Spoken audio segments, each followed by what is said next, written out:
Sponsored by Life Care Hospital and Research Center. Best treatment facility available. Address Janta College Road, Anandpur, Rewa. Supreme court में लंबे समय से नौकरियों में आरक्षण देने के लिए SC/ST वर्ग को सब कैटेगरी में रिजर्वेशन दिए जाने की मांग का मामला लंबित चल रहा था, जिस पर अब अपना फैसला सुना दिया गया। सर्वोच्च अदालत ने कहा कि राज्यों को आरक्षण के लिए कोटे के भीतर कोटा बनाने का अधिकार है, यानी राज्य सरकारें अनुसूचित जाति और अनुसूचित जनजाति श्रेणियों के लिए सब कैटेगरी बना सकती हैं। इसी के साथ सुप्रीम कोर्ट ने यह भी कहा था कि क्रीमी लेयर का सिद्धांत अनुसूचित जातियों पर भी उसी तरह लागू होता है जैसे यह ओबीसी पर लागू होता है। कोर्ट के इस फैसले का बसपा सहित अन्य लोगों ने विरोध जताया और भारत बंद कराया। इस मामले को लेकर खबर आप तक की टीम ने विंध्य क्षेत्र के वरिष्ठ अधिवक्ता अखंड प्रताप सिंह से विस्तृत चर्चा की। आप भी सुनिए।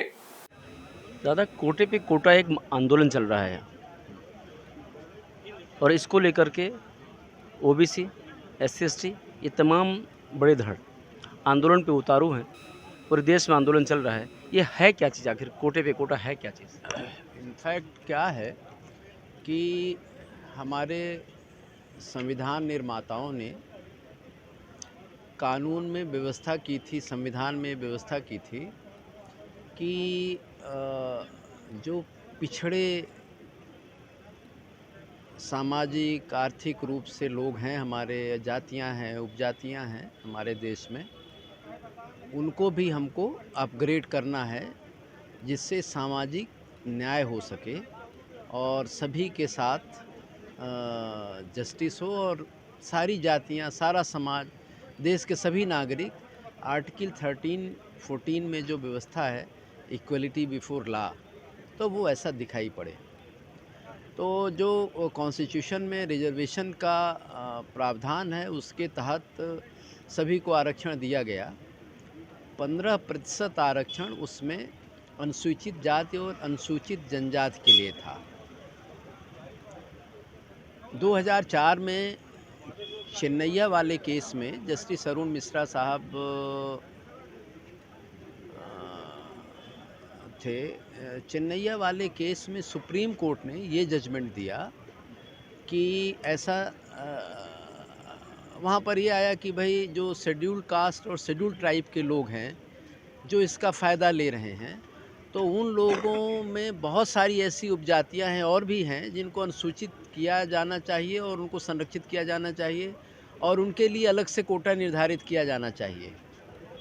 तो जो आप कह रहे हैं कोटे में कोटा, मतलब उस 15% का जो एक कैप है रिजर्वेशन का, उस रिजर्वेशन में क्या कुछ और शेड्यूल्ड की जा सकती हैं जातियां, उपजातियां, कोई कबीले या ऐसे कोई? तो इस पर सुप्रीम कोर्ट ने चेन्नैया वाले केस में इन द ईयर ऑफ 2004 ये कहा कि नहीं, जो व्यवस्था कॉन्स्टिट्यूशन ने दी है उसमें और फेरफार नहीं हो सकता है। 15% जो शेड्यूल्ड हैं उनको ही दिया जाएगा। उसके बाद पंजाब सरकार ने एक कानून बनाया और उस कानून के तहत उन्होंने ये कहा कि हम एक जाति वहाँ है सिखों की और एक और पिछड़ी जाति है, वो दोनों जातियों ने आवेदन किया था। उन्हीं के आवेदन पर, उन्हीं के इनिशिएशन पर उन्होंने एक कानून बना दिया पंजाब सरकार ने और ये कह दिया कि नहीं, ये वो कबीले हैं, वो जातियां हैं जिनको हम अनुसूचित करेंगे। तो जब अनुसूचित करेंगे तो उनको हम रिजर्वेशन भी देंगे। तो उनका जो एक्ट था उसमें सेक्शन 6 था, 6 का सब क्लास 2 था, जिसमें पंजाब सरकार ने प्रावधान कर दिया कि कोटे में कोटा दिया जा सकता है। And that was challenged before supreme court again. और सुप्रीम कोर्ट में उस समय चीफ जस्टिस थे अरुण मिश्रा साहब। अरुण मिश्रा साहब ने उसमें अपना कुछ विचार रखा और उसके बाद उन्होंने एक 7 जजेस की कमेटी बनाई। उसमें चंद्रचूड़ साहब थे, मनोज मिश्रा साहब थे और भी जजेस थे।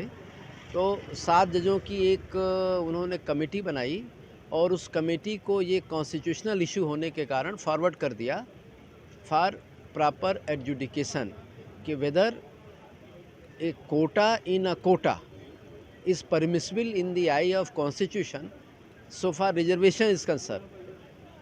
तो जब अब तो वो अरुण मिश्रा साहब रिटायर भी हो गए और चंचूड़ साहब अब चूँकि चीफ जस्टिस हैं और उन्हीं की अध्यक्षता में वही 7 जजों की बेंच में 6-1 पर ये फैसला दिया कि जो पंजाब सरकार का एक्ट है उसका धारा 6 की उपधारा 2 है जो अनुसूचित करने का प्रावधान देती है और कोटे के अंदर भी कोटा निर्धारित करने का अधिकार लेजिस्लेचर को देती है, तो it is legal in the I of law और ये परमिसिबल है, ऐसा हो सकता है। इसके पीछे ये था कि कुछ जातियां हैं जैसे महाराष्ट्र में, राजस्थान में, उत्तर प्रदेश में जाट हैं, मीणा है, यहाँ पर आपके मीणा राजस्थान में हैं। इसी तरह से वहाँ की कुछ मराठा की कुछ जातियां हैं महाराष्ट्र में। तो वो सब ये जो जातियां हैं, तो ये कहना है कि ये जो 15% का कोटा है SC ST का, वो कुछ चुनिंदा वर्गों और परिवारों के बीच में ही बंटकर रह जाता है और जो बड़ी मेजॉरिटी है उसको मिलता नहीं है। तो अगर उस 15% में हम 5% लोगों को और ले आते हैं नीचे से, मान लीजिए कोई कबीला हमने उसको स्टेटस दे दिया शेड्यूल्ड कास्ट का या स्टेटस दे दिया शेड्यूल्ड टाइप का, तो वो 5% हम जब ले आएंगे तो जो पहले से कोटा है उनमें से कुछ निकल जाएंगे बाहर। तो निकलने के लिए ये था कि जो OBC के लिए क्रीमी लेयर बनाया गया था और वो लागू है, तो ये हुआ कि क्रीमी लेयर का जो कॉन्सेप्ट है वो SC ST में भी लागू कर दें। तो जब SC ST में जो क्रीमी लेयर है, जहाँ सांसद हो रहे हैं, मंत्री हो रहे हैं, क्लास 1 ऑफिसर हो रहे हैं, जिनके पास सैकड़ों एकड़ ज़मीनें हैं, जो इनकम टैक्स पेयर हैं, जिनका सब कुछ अच्छा है, जिनके घर में तीसरी पीढ़ी चौथी पीढ़ी के लोग अच्छी स्थिति में हैं, तो उनको क्रीमी लेयर वाले फार्मूले से बाहर करेंगे और जो नीचे पिछड़े हैं अभी तबके के लोग उनको ले आएंगे, ऐसा सुप्रीम कोर्ट ने कह दिया। अब जब सुप्रीम कोर्ट ने ऐसा कर दिया तो दोनों चीज़ें हो गई। जैसे अभी आप देखेंगे कि जब लोकसभा के इलेक्शंस हो रहे थे, एट दैट टाइम मैंने भी देखा टीवी में ही कि कर्नाटका में PM गए हुए थे, वहाँ पर मधेसी या कुछ ऐसी करके एक जाति है, उसने आंदोलन किया हुआ था कि हमको SC ST में इंक्लूड करो। तो PM खुद उसको सपोर्ट किए थे उस समय। तो सरकार कहीं ये चाहती थी कि ऐसे लोग जो डिप्राइव्ड हैं, जो सुविधाएं हैं, शासन की जो संसाधन है वो डिप्राइव्ड लोगों को मिलें, ऐसा वो भी चाहते थे, ऐसा लग रहा था। और अब अगर वो सारे लोग जो डिप्राइव्ड हैं, जो वंचित हैं, जो शोषित हैं, जो पीड़ित हैं, उनको ले आने के लिए अगर कोई ऐसा प्रावधान आया है, ऐसा कोई कानून बनाया है पंजाब सरकार ने और वो लीगल है, वो इलीगल नहीं है, तो दो चीज़ें उसमें होती हैं, इसलिए पॉलिटिक्स हो रही है। हो ये रहा है कि एक क्रीमी लेयर का जो कॉन्सेप्ट था वो तो प्रभाव में है ही और वो सब जगह एप्लीकेबल हो जाएगा। दूसरी चीज़ क्या हो जाएगी कि आप जब ये करेंगे, सेंसस करेंगे, तो कास्ट सेंसस भी करना पड़ेगा, उन कबीलों का भी सेंसस करना पड़ेगा कि how much number they are having. तो अब दोनों चीज़ें हैं। अब सरकार में जो काम करने वाले लोग हैं और जो सरकार के बाहर काम करने वाले लोग हैं, जितने भी राजनीतिक दल हैं, उनके सबके अपने नफ़े नुकसान हैं और वो देश के नफ़े नुकसान को कभी भी पहले नंबर पर रखना चाहिए। जो ऐसा दिख नहीं रहा कि रख रहे हैं, वो सबसे पहले अपने पार्टी के नफ़े नुकसान को रख रहे हैं। तो वो ये चाहते हैं कि जनगणना नहीं होनी चाहिए, दूसरे कहते हैं कि जनगणना होनी चाहिए। तो अब इन सब चीज़ों पर बहुत सारी चीज़ें स्पष्ट हो गई हैं। लेकिन अब हमारे देश में जो मेरा विचार है कि रिजर्वेशन एक आवश्यक बुराई बन चुका है। रिजर्वेशन का जो प्रावधान हमारे कॉन्स्टिट्यूशन में लॉ मेकर्स ने किया था, उनका ये था कि हमारे देश में दो तरह के लोग हैं, अगड़े और पिछड़े। अगड़े लोगों के पास सारे संसाधन हैं और वो सारे संसाधनों पर उनका ही इंटेलेक्चुअल और प्रॉपर्टी वाइज दोनों ही उन्हीं का कब्जा है। अब जिन लोगों का इंटेलेक्चुअल प्रॉपर्टीज़ पर और देश की संपत्ति पर कब्जा था, उन लोगों ने तो अपना छोड़ दिया, वो नीचे आ गए। राजे महाराजों ने अपने किले कचहरी छोड़ दिए। हमारे यहाँ ब्राह्मण समाज था जो इंटेलेक्चुअल काम करता था, भिक्षावृत्ति करता था, लेकिन समाज में ज्ञान का प्रकाश फैलाता था, अच्छी बातें लोगों को सिखाता था। जो आज आप देखिए कि रेप हो रहे हैं, तो लड़के पोर्न देख रहे हैं, लड़के गंदा साहित्य देख रहे हैं, लड़के शाहरुख खान की मूवी देख रहे हैं और उससे इंस्पायर हो रहे हैं और फिर अपराध कर रहे हैं। तो इस तरह की चीज़ें हमारा जो एक ब्राह्मण वर्ग था हमारे देश का, वो रोके हुए था। ऋषि वर्ग जो था, ऋषि मुनि समाज में केवल मिसाइल नहीं बनाते थे, वो जहाज़ नहीं बनाते थे, सर्जरी नहीं करते थे, उस सामाजिक समरसता को, संस्कारों को नियंत्रित करते थे और लोगों को संस्कारित करते थे। उनको भी आपने अलग किया, वो भी चलिए ठीक है। अब जब आपने इस कानून को इस तरह से लगाया तो एक तो ठीक है, एक वर्ग हो गया अगड़ा, दूसरा वर्ग था पिछड़ा, शोषित, पीड़ित, वंचित। तो जो शोषित पीड़ित, तो चिराग पासवान कौन सा शोषित पीड़ित है भाई? वो सारे सांसद जिन्होंने सरकार गिराने की धमकी दी अभी और कहा कि अगर आप नहीं करोगे, ये फैसले को मानोगे तो हम सरकार गिरा देंगे।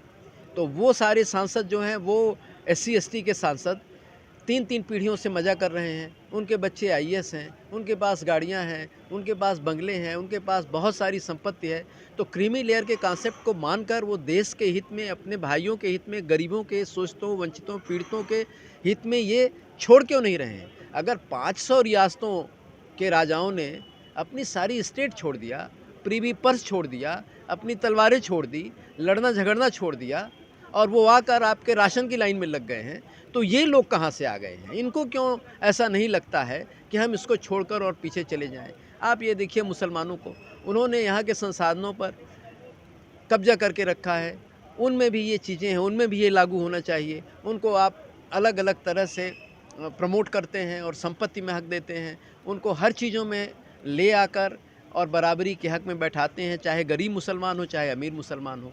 तो अगर अमीर मुसलमान है तो उसको रोकना चाहिए, गरीब मुसलमान है तो उसको आपको मौका देना चाहिए, उसको शिक्षा देना, वो भी तो आपके देश का नागरिक है।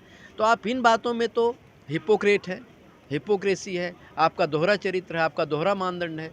तो आपने अगर इस तरह की सुविधाएं कर दी, आपने इस तरह की बातें फैला दी समाज में, तो समाज कहाँ जा रहा है? आप वो लॉ मेकर्स का जो इंटेंट था वो 10 साल के लिए उन्होंने किया था, रिवाइज करना चाहिए था, बंद करना चाहिए था। आप बंद नहीं कर पा रहे हैं, केवल पॉलिटिकल कारण है। तो आप बंद मत करिए, लेकिन आप उन लोगों को ये दीजिए जो वास्तव में इसके हकदार हैं, जिनको इसकी ज़रूरत है।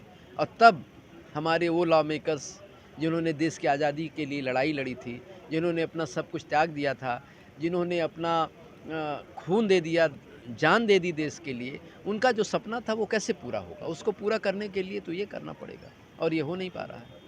तो ये पॉलिटिकल इशू बन के रह गया है और लीगली तो यही है कि कॉन्स्टिट्यूशन में जो स्थित है उसके अनुरूप आप जाकर और लोगों को मदद कीजिए और उन्हें उठाइए। प्रधानमंत्री की एक बात थी कि 4 ही जातियां हैं, ये बहुत ज़्यादा लोकसभा चुनाव में भी उठा था और मेरा ये मानना है कि 2 ही जातियां हैं और पूरी दुनिया में 2 ही जातियां हैं।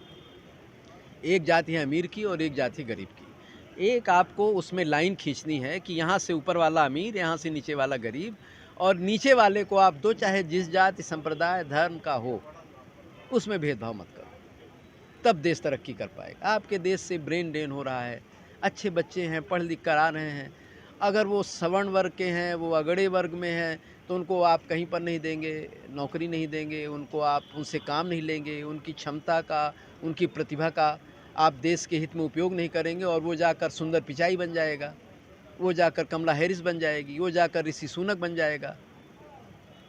तो आपके 6-6, 7-7 नागरिक विदेशों में प्रधानमंत्री और राष्ट्रपति संस्था प्रमुख हैं, देश प्रमुख हैं, और जो दुनिया की सबसे बड़ी हाईटेक कंपनियां हैं, उनके टॉप की 10 कंपनियों में मेजॉरिटी में भारत के लड़के हैं, वही हैं जिनको यहाँ आप निकाल दिए कि तुमको रिजर्वेशन नहीं देंगे। तो ये रिजर्वेशन एक आवश्यक बुराई बन गया है। इस पर पढ़े लिखे लोगों को नहीं, सामान्य वर्ग को सामने आकर और इस पर चर्चा करना चाहिए, डिबेट करना चाहिए, क्योंकि आज हरिजन आदिवासी ही नहीं, पिछड़ा, अति पिछड़ा, दलित, महादलित वर्ग के भी लोगों के साथ अन्याय उन्हीं के जाति वर्ग के लोग कर रहे हैं, उन्हीं के जाति वर्ग के लोग कर रहे हैं। कोई मंडल कमीशन लागू करने के लिए कोई वो लोग नहीं आए थे, वो सरकार में थे, उन्होंने कभी दबाव नहीं बनाया, उन्होंने कभी आंदोलन नहीं किया, और विश्वनाथ प्रताप सिंह ने अपनी सरकार गंवा दी मंडल कमीशन लागू करने के लिए, और हजारों हजार सवर्णों ने के बच्चों ने अपनी आहुति दे दी। तो इतना सख्त जो रवैया अपनाया रिजर्वेशन के लिए सवर्ण और अगड़े वर्ग के नेताओं ने, कर्पूरी ठाकुर हों चाहे जो हों, इन लोगों ने काम किया, जयप्रकाश जी ने काम किया, सारे नेताओं ने काम किया यहाँ पर। और अब वही पिछड़े वर्ग में, वही दलित वर्ग में, दलितों में 10 आदमी पूरा ले रहा है और 1000 आदमी अभी भी वही काम कर रहा है। आप गांव में अपने ही जाकर देख लीजिएगा, मेरी बात को आप वेरीफाई कर लीजिएगा कि उनको शासन की और रिजर्वेशन की पॉलिसी का क्या लाभ आपके गांव में कितने लोगों को मिल रहा है। और यहाँ कोई उस जाति वर्ग का एसडीएम मिल जाए, कलेक्टर मिल जाए, विधायक मिल जाए, उसके घर में जाके आप और उसके रिश्तेदारियों में जाकर आप पता कर लीजिए कि उनको वो क्या कर रहे हैं, ये कहाँ जाकर इकट्ठा हो गया है। तो वही है, रिजर्वेशन का हालत वही है कि यही पिछड़े दलित जो हैं, SC ST, तो उनमें से कुछ वो हैं जो सूरज बांधे सोते हैं और बाकी जो हैं तो उजियारे को रोते हैं। को sponsored by food castor, Samdariya gold, Sirmaur चौराहा, रीवा, MP।